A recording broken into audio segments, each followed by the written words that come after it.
Today is definitely a day you want to stay weather aware. KIMT Storm Track 3 meteorologist Sara Knox is joining us now, tracking some possibly severe weather that's rolling into our area. In fact, a few places some storms have kind of popped up. Yeah, it's been an interesting half of the day. We've gotten into the lunch hour now, and we do have a few showers and storms to talk about right now.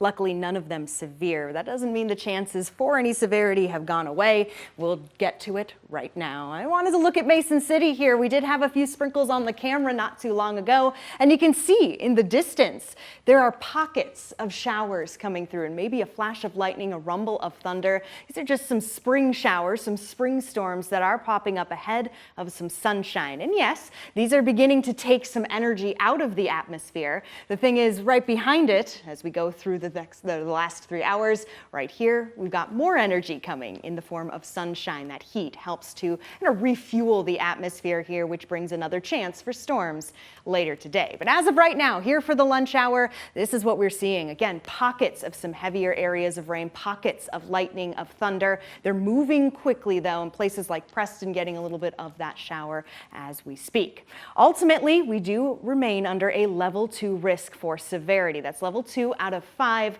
The main timing for severe storms is looking to be from 4 p.m. to about 11 midnight tonight, and the main threat is going to be large hail. And we know that because as we go higher in the atmosphere, it's a little cooler up there than it is here on the surface. So when those storms form, they're pushing all that moisture to the top, further and further into the atmosphere to reach some of that those cold temperatures. So here we have the main threat being larger hail. Now, I'm going to point out that further to the south, that's where we could see up to 2+ inches, like golf ball size and even bigger.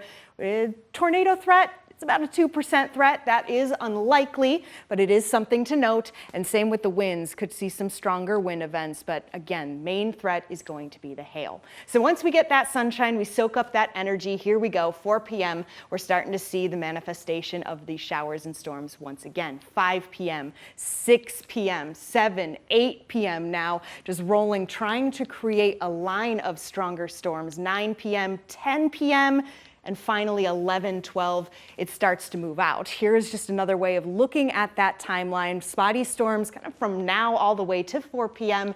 and then those chances for severe storms start to ramp up as a cold front patches through and pushes temperatures down. All right, I know that was a lot, but point is, stay weather aware and have the alerts ready to go. Make sure you know if something is headed your way. By the time we get into Easter Sunday, things changing, a little cooler with a chance of rain.